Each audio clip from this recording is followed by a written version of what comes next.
नमस्कार दोस्तों, स्वागत है आपका अपने YouTube channel Gudara education centre में। तो कैसे हो फ्रेंड्स? सभी अच्छे होंगे और जो भी आपका काम है उसमें बड़ी शिद्दत के साथ लग रहे होंगे आप भी। तो देखिए दोस्तों, आज हम थोड़ी सी बात करेंगे क्योंकि आज स्पेशल दिन था और इसीलिए वैसे मेरा आने का मूड तो नहीं था आज, क्योंकि टाइम की शॉर्टेज है। और फिर भी मैं 10-15 मिनट थोड़ी बात करूँगा। अ, देखिए, वो भी मैं इसलिए निकाल लिया कि क्योंकि हमें मशीन नहीं बनना चाहिए। तो जो हमारे और भी साथी है, मैं यही कहूँगा कि अगर आपका भी कोई भी ऐसा जिस तरह काम है जिस में आप मतलब थोड़ा आपको अच्छा लगता है, वो काम आपको भी कर लेना चाहिए। क्योंकि अगर हम मशीन बन जाते हैं ना, तो उसमें हमारी परफॉर्मेंस थोड़ी बढ़िया नहीं आती।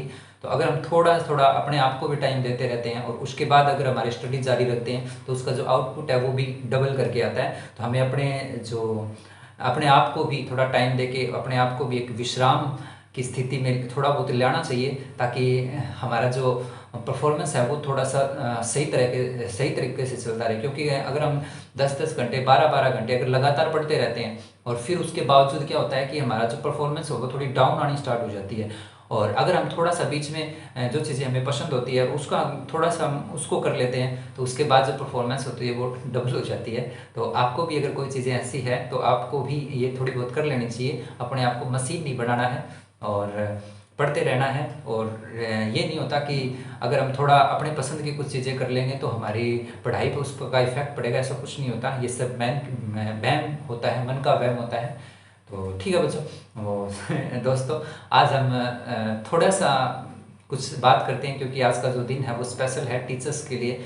और ये तो आपको पता ही है कि 5 सितंबर को टीचर्स डे मनाया जाता है और ये हमारे देश के प्रथम उपराष्ट्रपति डॉक्टर सर्वपल्ली राधाकृष्णन थे, उनके जन्म दिवस पर मनाया जाता है, जो 1952 से 1962 के बीच हमारे देश के राष्ट्रपति रहे हैं 10 साल तक। और 1962 से फिर 1967 तक देश के राष्ट्रपति भी रहे हैं। तो देखिए कितने गर्व की बात है, जो व्यक्ति इतने उच्च पद पर रहते हुए भी एक पद से यानी राष्ट्रपति उपराष्ट्रपति के नाम से कम और एक टीचर्स डे पे ज़्यादा याद किया जाता है, क्योंकि उनकी भी यही दिलो इच्छा थी कि उनको टीचर्स डे पे याद किया जाए। और वो भी एक अध्यापक कहलाना बहुत पसंद करते थे, क्योंकि जब हमारे देश का आज़ाद होने के बाद जब हमारा देश का जो पहला शिक्षा आयोग बना था, और उस शिक्षा आयोग जो यानी जिसको हम विश्वविद्यालय आयोग भी कहते हैं, जो हमारे देश का सबसे बड़ा शिक्षा आयोग था, और उसके जो अध्यक्ष थे, जो लीडर थे, यही थे डॉक्टर सर्वपल्ली राधाकृष्णन। तो शिक्षा के क्षेत्र में भी इनका बहुत बड़ा योगदान था और इन्हीं के नाम पर ही हम उसे राधाकृष्णन आयोग भी कह देते हैं। तो देखिए इतनी बातें होंगी, लेकिन फिर भी मैं वीडियो की स्टार्टिंग यहीं से मान रहा हूँ। और सबसे पहले मैं भी अपने उन टीचर्स को विश कर रहा हूँ, उनको मेरी तरफ से हैप्पी टीचर्स डे बोल रहा हूँ, जिनसे मैंने अपने जीवन में थोड़ा बहुत भी सीखा है, जिनके व्यक्तित्व का या जिनके जो एक व्यवहार का मेरे ऊपर थोड़ा सा भी पॉजिटिव इफेक्ट पड़ा है। तो मैं भी अपने उन टीचर्स को मेरी तरफ से हैप्पी टीचर्स डे कहूँगा। आप भी किसी भी मोड में कहिए अपने टीचर को हैप्पी टीचर्स डे कहिए, डायरेक्ट इनडायरेक्ट किसी रूप में, क्योंकि ऐसा थोड़ा सा अच्छा लगता है और टाइम के अकॉर्डिंग हर चीज़ें होनी भी चाहिए। और इससे क्या होता है कि एक तो आपका अपने टीचर्स के प्रति जो रिस्पेक्ट की भावना है वो बढ़ती है, और जो टीचर्स हैं उनके मन के अंदर भी जो आपके प्रति एक प्रेम का भाव है वो भी बढ़ता है, और थोड़ा सा एक लगाव होता है। तो ये चीज़ें होनी चाहिए। अगर आप स्कूल में हैं या फिर कहीं भी हैं तो अपने टीचर्स को विश करिए और अच्छा लगेगा इससे। तो देखिए दोस्तों, आज मैं सबसे पहले तो कुछ बच्चे जुड़े हुए हैं मेरे इस चैनल से, जो मतलब स्कूलिंग लाइफ में अभी, तो उनसे मैं थोड़ी सी बात करना चाहूँगा। तो मैं यही कहूँगा कि बच्चों, अभी आप फिलहाल स्कूल के अंदर पढ़ रहे हो और वहाँ आपके जो टीचर हैं, और उन टीचर्स, कई बच्चे ऐसे होते हैं क्या कि जो टीचर्स के प्रति जो उनका एक माइंड सेट होता है वो एक अलग ही होता है, और वो ये मानते हैं कि जो टीचर होते हैं बस वो मतलब उनको डांटते हैं, फटकारते हैं, तो उस चीज़ में उनको अच्छा लगता है। तो ऐसा कुछ भी नहीं होता। अगर आपके दिमाग में भी ऐसे कुछ ख्याल हैं तो उनको बाहर निकाल दीजिए, क्योंकि एक अध्यापक है वो कभी भी ये नहीं चाहता कि मैं अपने बच्चों को डांटूं या फिर फटकारूं।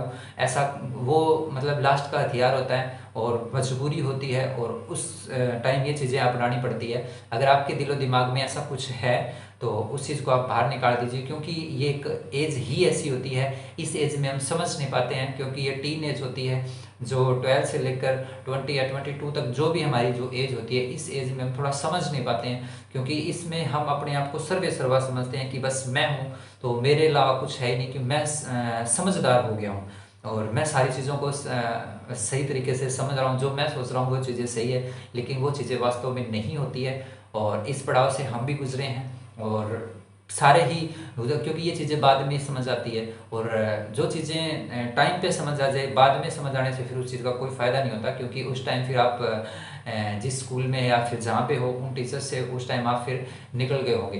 तो जो चीज़ें थोड़ी सी समय पर समझ आ जाए और उसका बेनिफिट भी होता है, और उसमें हमारी पढ़ाई पे भी पॉजिटिव इफेक्ट पड़ता है, और टीचर्स और जो स्टूडेंट का एक जो कॉम्बिनेशन है वो भी बहुत अच्छे तरीके से बना रहता है। तो अगर आपके दिमाग में ऐसा कुछ भी है कि कौन सा भी टीचर आपके प्रति ऐसा है, तो ऐसा कुछ भी नहीं है। अध्यापक के लिए सारे बच्चे ही बराबर होते हैं, चाहे वो कौन सा भी अध्यापक हो, और हर टीचर के लिए हर बच्चा स्पेशल है, और हर बच्चे के साथ वो वैसा ही ट्रीट करता है जो मतलब किसी कोई भी बच्चा हो जाए स्कूल के अंदर, हर टीचर के लिए हर बच्चा सेम है, ऐसा कोई भी कुछ नहीं। अगर आपके मन में कुछ हो तो आप इस चीज़ को निकाल दीजिए। होता है ऐसा, देखिए होता है ऐसा, आप इस चीज़ को स्वीकार करें या ना करें, बहुत से बच्चे होते हैं जिनके मन में ये चीज़ें होती है।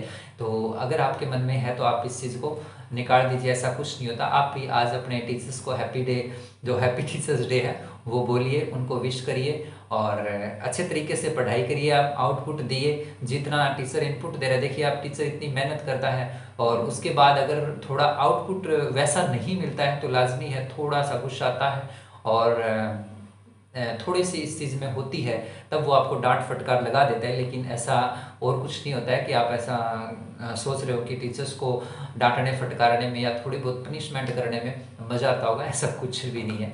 तो हर टीचर्स के लिए आप देखिए, ये जो मतलब हमारे जो टीचर होते हैं उनका हमारे जीवन पर बहुत बड़ा इफेक्ट होता है। हमें हमारे अध्यापकों से बहुत चीज़ें सीखने को मिलती है। आज क्योंकि अध्यापक के बगैर तो कुछ है ही नहीं, हम एक कामना भी नहीं कर सकते कुछ भी। आज आप देख लीजिए कि एक राष्ट्रपति की पोस्ट से लेकर एक क्लर्क की पोस्ट तक देख लीजिए, कोई भी व्यक्ति है, कोई भी मतलब जिस भी कुर्सी के ऊपर आज वो विराजमान है, उसके पीछे उसके टीचर्स का बहुत बड़ा योगदान है। आप उनसे जाके पूछ लीजिए, चाहे कोई भी अगर आज फिलहाल जो सक्सेस हुआ व्यक्ति है, आप उसको पूछ के देखिए कि आपके इस सफलता के अंदर आपके टीचर्स का कितना योगदान है। तो हर व्यक्ति के जीवन में टीचर का बहुत योगदान होता है। तो अगर आप भी सफल होगे और सफल होना चाहते हो तो आप इस चीज़ को नकार नहीं सकते कि इसमें आपके टीचर का योगदान नहीं हो सकता, क्योंकि इसमें सबसे बड़ा योगदान होगा तो आपके टीचर्स का होगा। बाकी माता पिता का तो होता ही है, उसको तो हम नकार ही नहीं सकते। तो टीचर का एक बहुत बड़ा योगदान होता है, और आप अपने अध्यापकों की रिस्पेक्ट करिए, और अध्यापकों से बहुत सी चीज़ें हमें सीखने को मिलती है, उन चीज़ों को सीखते रहिए।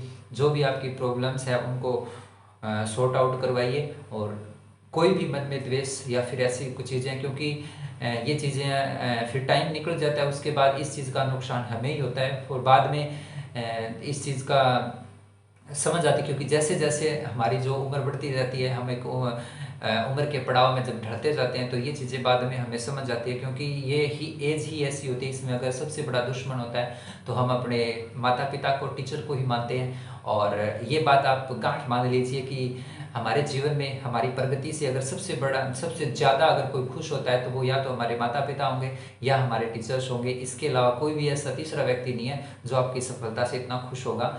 और टीचर और माता पिता सबसे ज़्यादा खुशी इन्हीं को होती है। एक अध्यापक है वो खुद वहीं रहेगा, खुद उसी पोजीशन पे रहेगा, लेकिन वो कभी ये नहीं चाहता कि उनके पास जो पढ़े हुए स्टूडेंट हैं, जो बच्चे हैं, वो उस पोस्ट पर ना जाए। वो हमेशा यही चाहेगा कि मेरे पास जो भी बच्चे पढ़ के गए हैं वो एक अच्छी पोस्ट हासिल करें और ज़्यादा ऊंचाइयों पर छुए, और उसको बहुत खुशी होती है जब आप कामयाब होकर अपने अध्यापक से मिलोगे और फिर उनसे कहो कि आज मैं वहाँ हूँ, तो उनको आप उनके चेहरे पर देखना बहुत बड़ी खुशी होगी।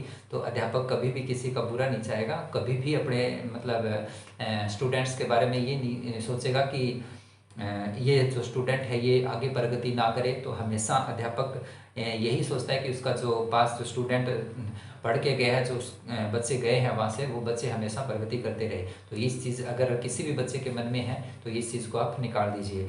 और मैं एक अध्यापकों से भी एक थोड़ा यही कहना चाहूँगा कि जो भी अध्यापक हैं वो भी अपने जो स्कूल के अंदर जो भी बच्चे हैं तो वो भी थोड़ा बहुत अपने बच्चों का एक इंटरेस्ट जानने की सोचे, क्योंकि हर बच्चा एक स्पेशल होता है, हर बच्चे की एक रुचि होती है। और अगर हम उस बच्चे को रुचि के अनुरूप थोड़ा सा ढालते हैं ना तो वो बच्चा दुगनी रफ्तार से चलता है। तो हर बच्चे का एक स्पेशल होता है हर बच्चा, तो आप उस बच्चे को कि वो किस मोड में चलेगा तो आप भी उस बच्चे की थोड़ी सी रुचि, उसका इंटरेस्ट, उसकी, क्योंकि हर बच्चे का एप्टीट्यूड जो अभी क्षमता होती है वो हर बच्चे की एक अलग ही होती है। तो आप भी उस बच्चे को समझने की कोशिश करिए और उस बच्चे को उसी मोड में चलाइए जिससे मोड में वो चल सकता हो। क्योंकि कई बार चाहे अध्यापक हो या फिर माता पिता हो, वो एक माता पिता भी बहुत बड़ी गलती करते हैं कई बार। वो भी ये मतलब एक माइंड सेट बना लेते हैं जब बच्चा 9th या 10th क्लास के अंदर होता है, तो बस वो ये चीज़ें सोचने पहले ही अपने दिमाग के अंदर ये चीज़ें कर लेते हैं कि मुझे मतलब अपने बच्चे को ये बनाना है इस पोस्ट पे। अपने बच्चे को कोई भी हो, कुछ भी हो, कुछ ऐसा अपने दिमाग में रख लेते हैं कि मुझे तो बस मेरे बच्चे को इस फील्ड में कामयाब करना है। लेकिन वो अपने बच्चे का जो इंटरेस्ट है, जो रुचि है, उस चीज़ को नहीं समझ पाते, ना उस चीज़ पे वो गौर करते हैं और फिर उसका जो रिजल्ट है वो इतना पॉजिटिव नहीं आता और उसका जो उस बच्चे के ऊपर भी थोड़ा नेगेटिव इफेक्ट पड़ता है, वो उसमें नहीं लगा, उसके ऊपर एक प्रेशर हो जाता है। तो ऐसा नहीं करना है हमें। तो सबसे पहले तो मैं यही चीज़ अध्यापकों से भी कहना चाहूँगा कि कोई भी अगर माता पिता भी ऐसी कोई कर रहे हैं तो आप भी उनको समझाइए और उनको थोड़ा बताइए क्योंकि एक बच्चे की सबसे ज़्यादा जो उसका जो परफॉर्मेंस होगी, जो उसकी रुचि होगी उस फील्ड के अंदर ज़्यादा होगी और वो रुचि पहचानने की सबसे ज़्यादा जो कार्य कर सकता है वो एक अध्यापक ही कर सकता है। तो आप बच्चों की रुचि पहचानिए और उनके माता पिता को भी इस चीज़ से अवगत करवाइए कि अगर वो बच्चा स्कूल से आगे जा रहा है तो आप उनकी इस चीज़ में, ये बच्चा अच्छा है, आप इस चीज़ में इस बच्चे को आगे सपोर्ट करिए। तो आप भी जो माता पिता हैं उनको भी थोड़ी इस चीज़ की एडवाइस दीजिए ताकि उस बच्चे को आगे अपने जीवन के अंदर इस चीज़ का अफसोस ना हो कि काश मैं ये चीज़ कर लेता पहले। क्योंकि ये एक डिसीज़न हमारे जीवन का सबसे इम्पोर्टेंट डिसीज़न होता है और लगभग 90% जो बच्चे होते हैं, कोई भी हो, 90% जो लोग हैं इस चीज़ से बाद में उनको बहुत ज़्यादा पछतावा होता है कि मेरे जीवन मतलब मुझे करना ये था और मैं आ गया यहाँ पे। और वो चीज़ फिर उसको पूरी लाइफ भर जो उसको संतुष्टि कहते हैं ना, जो संतुष्टि मिलनी चाहिए वो चीज़ नहीं मिलती। जो जिस काम में हमारी रुचि होती है, जिस काम में हम एक इंटरेस्ट लेके काम करते हैं और उस चीज़ में जो जितनी हमें रुचि होगी वो काम अगर हमें वैसे ही किसी काम में, मतलब एक तो बाय चॉइस से किसी काम में जाते हैं, फील्ड में जाते हैं और एक बाय चांस चले जाते हैं। तो बाय चांस अगर किसी फील्ड में हम चले गए तो वो इंटरेस्ट या फिर वो हमारे जो लाइफ का जो एक मतलब बढ़िया रास्ता बोल सकते हैं वो नहीं होगा। बाद में उस चीज़ का हमें हमेशा ही पछतावा रहता है। तो ये गलती हमसे ना हो। मैं अध्यापकों से भी और बच्चों से भी बस उनको यही संदेश देना चाहूँगा कि आप बच्चे की अंदर जो इंटरनल उनकी जो इंटरेस्ट है, उनकी रुचि है, उसके अकॉर्डिंग उस बच्चे को आगे कामयाब हो और उसको वो रास्ता दिखाने की कोशिश करिए ताकि वो बच्चा उस रास्ते पर चल सके। क्योंकि कई बार बच्चे भी अपने आप की रुचि नहीं पहचान पाते, उनको भी इस चीज़ का समझ नहीं आता। तो आप इस चीज़ में उन बच्चों की मदद कर सकते हैं और पेरेंट्स को भी इस चीज़ से अवगत करवा सकते हैं कि आप इस बच्चे को इस फील्ड में भेजिए। और ये क्योंकि हमारे जीवन का सबसे बड़ा फैसला होता है और पूरा जीवन हमारा इसी फैसले के ऊपर टिका होता है। 9th 10th के बाद हमें एक फील्ड चुनना पड़ जाता है और उसके बाद अगर हमारा फील्ड गलत चुना गया और फिर लाइफ पर मतलब पूरे जीवन भर हमें उस चीज़ को अपने आप को कोसते रहते हैं और फिर यही होता है कि हमें तो कोई मिला नहीं, हमें तो कोई एडवाइस देने वाला मिला नहीं था या हमें तो किसी ने बताया नहीं, फिर इस चीज़ का अफसोस होता रहता है। तो मैं अध्यापकों से ये चीज़ कहना चाहूँगा कि आप इस चीज़ का थोड़ा ख्याल रखिए, किसी भी बच्चे के साथ ऐसा ना हो कि उसको बाद में इस चीज़ का पछताना पड़े कि काश ऐसा होता और ऐसा अगर ना होता तो ऐसी चीज़ें ना हो।